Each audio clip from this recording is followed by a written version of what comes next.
በጭንቀት ውስጥ ካላችሁ አሁን ያለፈው ህይወታችሁን እየኖራችሁት ነው። በቃ እሱ አርፏል። አዲስ ህይወት አዲስ ቀን እስካልገደለን ድረስ ያጠነክረናል። እንዴት አድርገን ቀኒቷን እና የሚመጣውን ህይወት አዲስ እናደርገዋለን? ይሄ ነው የሚያስፈልገው። በቃ አልፏል።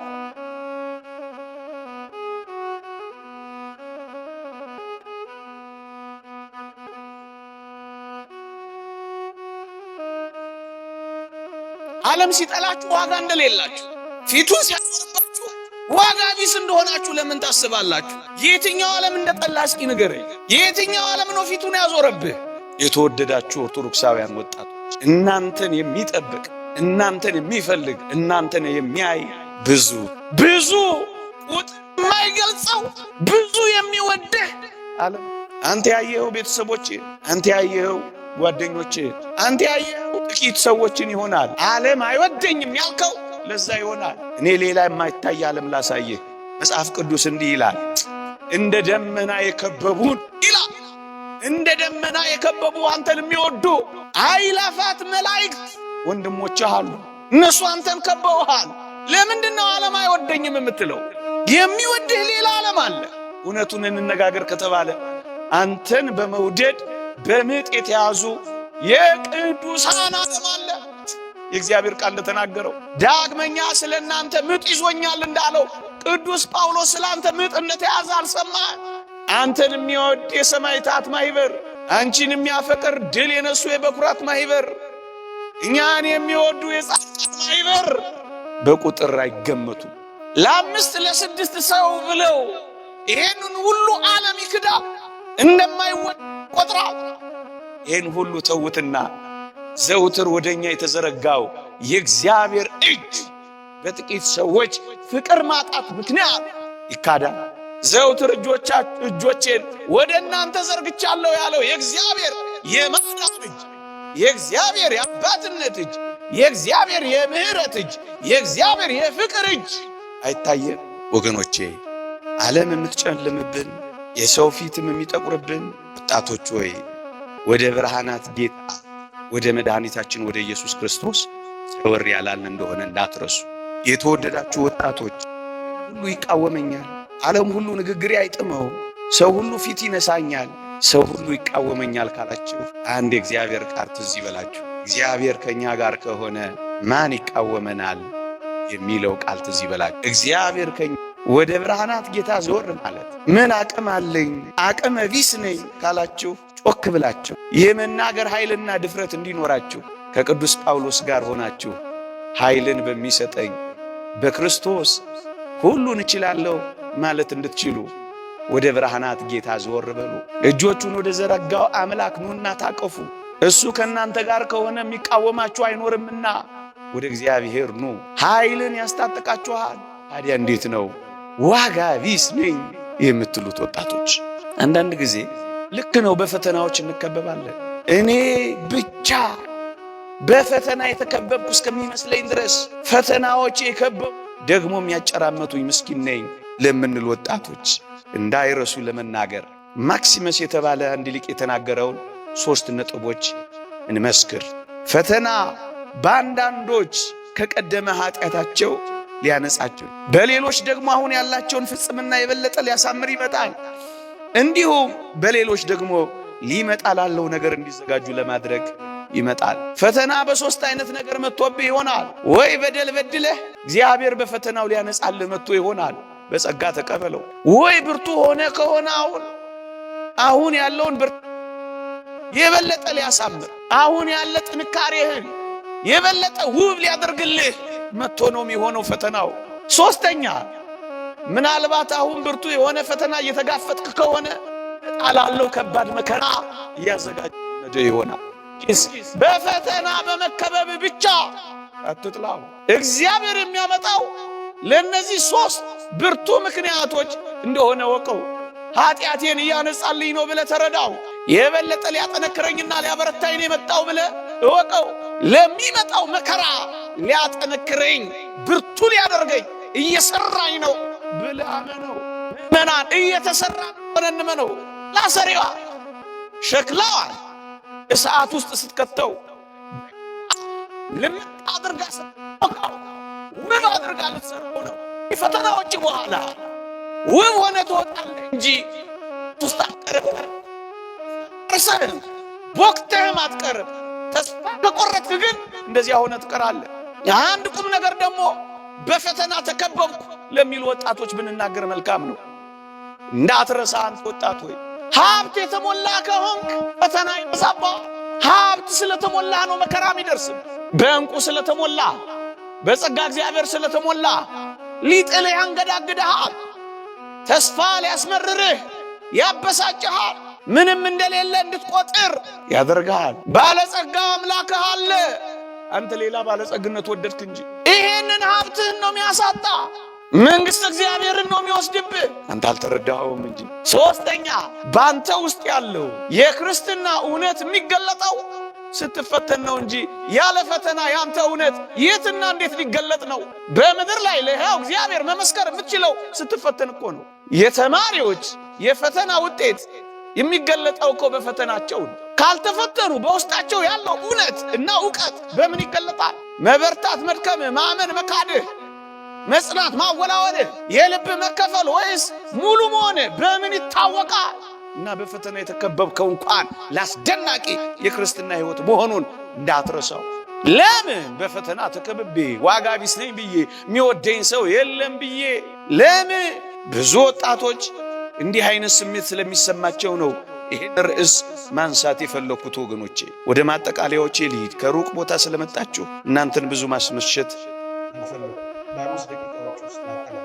የተወደዳችሁ ኦርቶዶክሳውያን በፈተናዎች ተከባችሁ በአስቸጋሪ መከራዎች ውስጥ እያለፋችሁ ከሆነ ፈተናው የሚመጣው ትኩረታችን እግዚአብሔር የእኛን ፈተና ለማቅለልና ለማስወገድ እንደማይቀር ይልቁንም እንደሚመጣ በማሰብ ላይ ሳይሆን ትኩረታችን የሆነው ቀኑ ላይ በማሰብ ነው ይላል አንድ ሊቅ። መቼ ነው ስትል እግዚአብሔር መጥቶ እንደሚያድን ስትረሳ ቀኑ ላይ ብቻ ስታተኩር በቃ ራስህን ተጥፋለህ፣ ተስፋ ትቆርጣለህ፣ ምስጋና ትተዋለህ፣ ዝማሬን በእንጉርጉሮ ትቀይረዋለህ። እግዚአብሔር አይቀርም ብለህ ግን ተስፋ ካደረግከው ሁል ጊዜ በተስፋ ትሞላለህ። ቀንን በተስፋ ታሳልፋለህ። ሁል ጊዜ ተስፋ ስላለህ እያንዳንዲቷ ቀን ለአንተ አዲስ ይሆናል። የተወደዳችሁ ኦርቶዶክሳውያን ትላንትን ብቻ የምታሳልፉ ያለፈውን ጊዜያችሁ፣ የፈረሰው ቤታችሁ፣ ያዘመመው ጎጇችሁ ትላንትን ብቻ እንዳታስቡ። ትላንትን ብቻ ካሰባችሁ በጭንቀት ትኖራላችሁ፣ በጭንቀት ትፈርጣላችሁ። በጭንቀት ውስጥ ካላችሁ አሁን ያለፈው ሕይወታችሁን እየኖራችሁት ነው። በቃ እሱ አርፏል። አዲስ ሕይወት አዲስ ቀን እስካልገደለን ድረስ ያጠነክረናል። እንዴት አድርገን ቀኒቷን እና የሚመጣውን ሕይወት አዲስ እናደርገዋለን? ይህ ነው የሚያስፈልገው። በቃ አልፏል። ትላንትን በጭንቀት እንዳታሳልፉት። ነገን ደግሞ የተወደዳችሁ ምዕመናን ስሙኝ፣ ነገን ለሚያመጣው አምላክ ተዉት። ትላንት ያሳለፋችሁትን አምላክ አመስግኑት። ነገን በፍርሃትና በስጋት ካያችሁ አሁንም ጭንቀት ውስጥ ትኖራላችሁ። እዩ፣ በስጋት ውስጥ ካላችሁ ነገን ፈርታችሁታል። በጭንቀት ውስጥ ካላችሁ ትላንትን ተሸክማችሁ ትኖራላችሁ። ትላንት አልፏል፣ እናንተ ግን ትላንትን ተሸክማችሁ ትኖራችኋል። ይልቅስ ምን እናድርግ ካላችሁ አሁናችሁን በሰላምና በምስጋና ኑሩ። አሁን አመስግኑ፣ አሁን ኑሩ።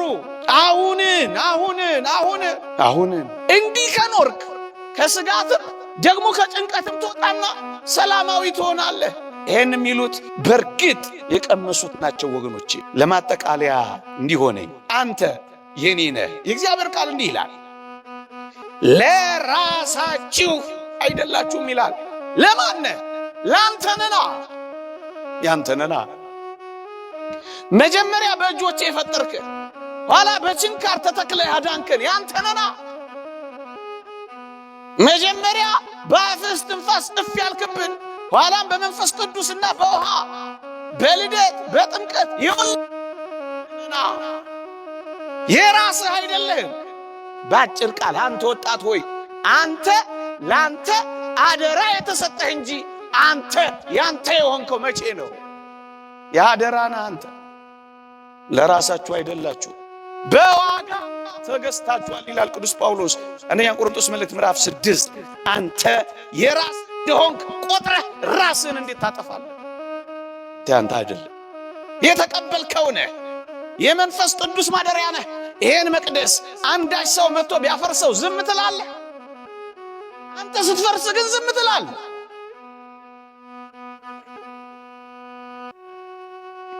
ይህን በማድረግህ ሁሉ ሁሉንም መቼውን ትላንትን መቼን ዛሬን መቼን ነገን ጭምር እኮ የካድክ ነው አንተ።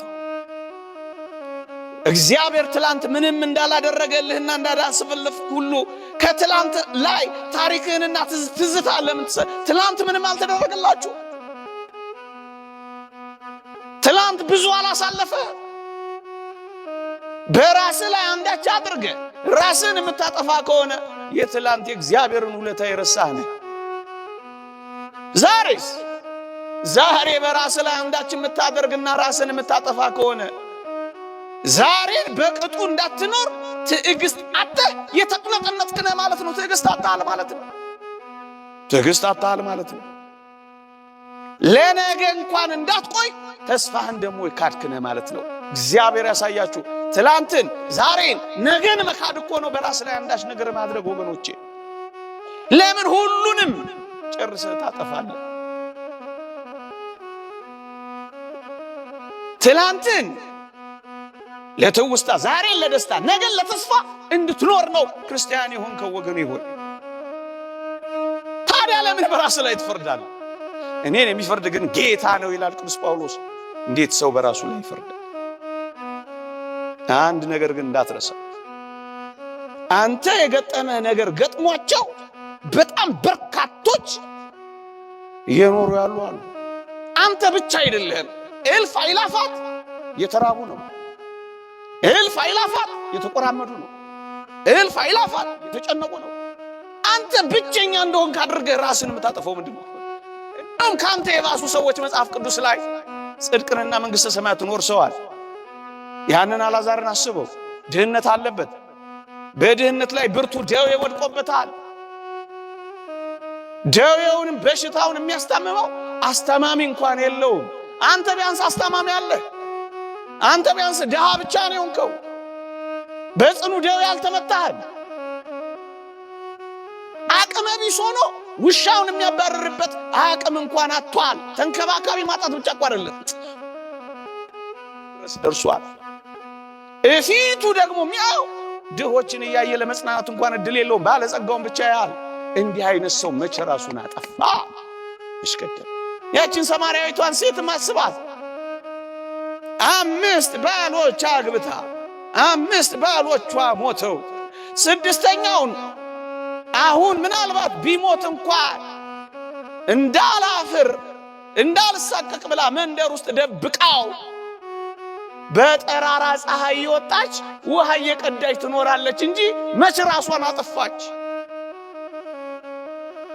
ምናልባት ትደበቅ፣ ምናልባት ትንሽ ታፍር ይሆናል፣ ምናልባት ትሰቅ። እንዴት እስከዚህ የሚደርስ ይሆናል? ወገኖቼ እምትልከው ሰው የላትም። አናት ራሷ ወጣት ትሄዳለች። ሰው ይውላችሁ በዕብራውያን ዘንድ ውሃ ቀዳ ወይ ጠዋት ነው ወይ ማታ። ጠራራ ፀሐይ የምትወጣው በማፈርና በመሳቀቅ ስለምትኖር ነው። ታውቃለች፣ እንደዚህ ነው የምትኖረው። ግን ራሷን መች አንዳች ነገር አደረገች? ስንቱን ልጥቀስላችሁ ወገኖቼ፣ እንጠቅልለው። ወንድሜ ሆይ አንተ የኔ ነህ፣ ለራሳችሁ አይደላችሁ፣ በዘላለም ፍቅር ወድጄሃለሁ የሚለውን ቃል አለማዳመጥ ምን ማለት እንደሆነ ጥቂት ሐሳቦችን ነግሬ ያበቃለሁ። ራሳችንን ወይም በራሳችን ላይ አንዳች ነገር ማድረግና ራስን ማጥፋት ምን ማለት ነው? ጥቂት ሐሳቦችን እንነጋገር። አንደኛ በእግዚአብሔር ፍቅር ላይ መተማመን አቁመሃል ማለት ነው። ይሄ ደግሞ የነፍስ እስትንፋሷ ነው፣ የእግዚአብሔር ፍቅርና ተስፋ። እሱን ገለኸዋል ማለት ነው አንደኛ። ሁለተኛ የእግዚአብሔርን ትኩረቱንና ለአንተ ያለውን ጥበቃውን ጭራሽ ማስታወስ አልፈለክም ማለት ነው። ሶስተኛ ከሞት በኋላ ላለው ሕይወት ደንታ ቢስ ሆነሃል ማለት ነው። እሱንም ክደሃል ማለት ነው። መንግሥተ ሰማያት ትኑር አትኑር፣ የዘላለም ሕይወት ይሰጥ አይሰጥ እኔ ምን አገባኝ ባይ ሆነሃል ማለት ነው። ሌላውና አስደናቂው ነገር ግን የደረሰብህ ችግርና ያለህበት መከራ ወይም የችግር ስሜት ምንም መፍቻ የሌለው ከእግዚአብሔር በላይ እንደሆነ አድርገህ ማሰብህ ምንኛ ከባድ ነው። ከእግዚአብሔር በላይ የሆነ ችግር አለ? ኃጢአት ነው በደሙ አንጽቷል። መቃብር ነው መቃብርን ሽሯል። በደልና ኃጢአት ነው እንዳለላ አንጽቷል። ደዌ ነው ሽባነት ነው ተርትሯል። ከእግዚአብሔር በላይ የሚሆን ምን ችግር አይተ ነው አንተ ራስህን ችግር ያደረግከው? ሌላው ለዚህ ኑሮ ካልተገባሁማ ራስን የምታጠፋ ራስን አንቀ የምትገድል መርዝ የምትጠጣ ወይም አጓጉል ሱስ ውስጥ የምትገባ ከሆነ በዚህ ህይወት ምን ማለት እንደሆነ ይህንንም አስበው። ለዚህ ኑሮ ለዚህ ዓለም ኑሮ ካልተገባሁማ እኮ ነው። አሁን ይህ እጅግ ዋጋ የሚሰጠው ኑሮ ሆኖ ነው። በጣም የሚገርመው ይህን ዓለም የመጨረሻ ማድረግ እኮ ነው። ይህን ዓለም የመጨረሻ ሲያረጉ እኮ ናቸው ራሳቸውን በመጨረሻው ኃጢአት የሚጥሉት ብዙ ሰዎች። ይሄ ብቻ አይደለም፣ ለችግርህ መፍትሄ ቀን መስጠት አልፈለክም፣ ትዕግስት አጣህ። አንድ ቁም ነገር እንነጋገር። የዛሬ ብዙ ዓመት እኛ ልጆች ሳለ አንድ በሽታ ምድራችን ላይ ተነስቶ ነበር፣ HIV ኤድስ የሚባል። አንዳንዶች ራሳቸውን ሰቅለው ገደሉ፣ ሰምተናል በየስፍሮቻችን። ብዙዎች ግን እስካሁን እግዚአብሔርን እያመሰገኑ አሉ። ቀን የሚያመጣውን ምን ታውቃለህ? እግዚአብሔር የሚያመጣውን ምን ታውቃለህ? ለምን ትዕግስት ታጣለህ? ለምን በራስህ ትፈርዳለህ? ለጊዜው ሊያሰናክል ለጊዜው ሊያደክም ይችላል። ግድ የለህም ታገስ። ቀን መጣውን አታውቅም ይላል እግዚአብሔር ቃል። ምን ታውቃለህ? ለመጨረሻ ጊዜ የሚፈታልህ ሞት ብቻ መስሎ ተሰምቷል ማለት ነው። ውሸት ነው። ሞት ችግር እንጂ ችግርን አይፈታም። ራሱ ችግር ነው የሚሆንብህ አንተ። ራስን ማጥፋት ችግርን ሳይሆን የሚያጠፋው ህልውናህን እንደሚያጠፋው ተረዳው። አደራህን ራስህን ሳይሆን ችግርህን ተወጣት።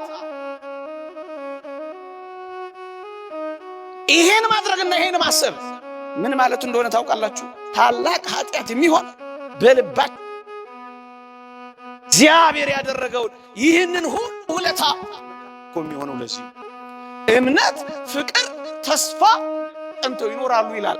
ራሱን አንዳች ነገር የሚያረግ የሚያጠፋ ሰው እምነቱን፣ ተስፋውን፣ ፍቅሩን እኮ ነው የሚያጠፋ። ሶስቱንም ነው። ለዚህ ክርስቲያን ጸሎተ ፍትሐትን ማታደርገው ራስን ማጥፋት እሺ ችግር ለመፍታት ትልቅ ችግር መፍጠር ነው ይላሉ አንዳንድ ሊቃውንት። ትልቅ ችግር ነው እኮ የምትፈጥረው። ደግሞ ብሄድ ይሻለኛል። የት ነው የምትሄደው እንዴ? የት ነው የምትሄደው? ብሄድ ይሻለኛል እኮ የሚለው በጣም የተሻለ ህይወት ምድር ላይ የኖረው እኮ ጳውሎስ ነው። አንተ ምን ሆነና የት ነው የምትሄደው? ከምድር የባሰ መከራ ለመቀበል ነው ብሄድ የምትለው ሆነ እንጂ አያዩት ይነግሩሃል። መጻሕፍትም ይመሰክራሉ። መጻሕፍትን እመን ያሉት የነገሩንም ሰዎች ተቀበል። ለጊዜያዊ ችግርና ፈተና ቋሚና የማይቀለበስ ችግር መፍጠር ይቅርብን። አንተ የኔ ነህ፣ በዋጋ ተገዝታችኋል፣ ለራሳችሁ አይደላችሁ። ይቆየን። የእግዚአብሔር ቸርነት፣ የእመቤታችን አማላጅነት፣ ቅዱሳን በረከት ረድኤት አይለየን። አሜን። እግዚአብሔር ከሁላችንም ጋር ይሁንልን። አሜን። ይቆየን።